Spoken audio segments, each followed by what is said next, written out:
So here I am.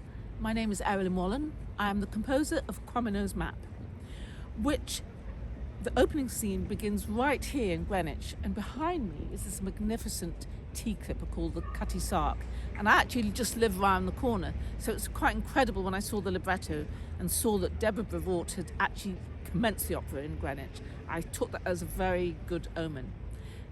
I have written 22 operas. This will be my 22nd.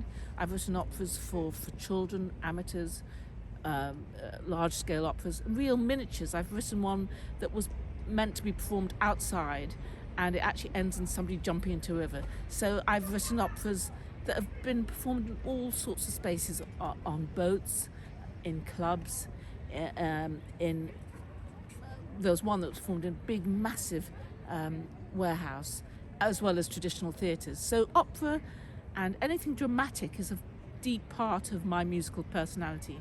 And when I read the book on which this opera, Quamino's map, is loosely based, it's called Incomparable World. I read that book in 2000 and I said, I must one day write an opera or musical stage work. And so now that dream's come to pass, which is great. So the things to watch out for in this opera, our main character is called Juba. He's a recently freed slave from the US. The opera is set in 1780s, so it's after the War of Independence. Buys his passage to come to London, but then is let down by the British Army because then he's destitute on the street. He falls in love with a wealthy black English woman, and so we see a class struggle there. So the music, for me, what's wonderful about these two different countries is getting a sense of the different cultural identities in the music. So you'll hear fiddling music, you'll hear touch of sea shanty, and then you hear 18th century, almost pastiche. So the instrumentation includes harpsichords as well as a saxophone, as well as brass and strings.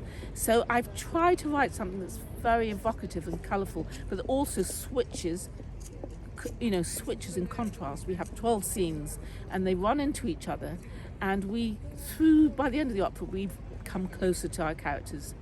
And what I'm very excited is that I really love writing for choruses too. So I like to think with this opera, Quamino's Map, it's a story about individuals' search for true freedom, but also we see this search on a large scale and then in small vignettes. I can't wait to share it with you.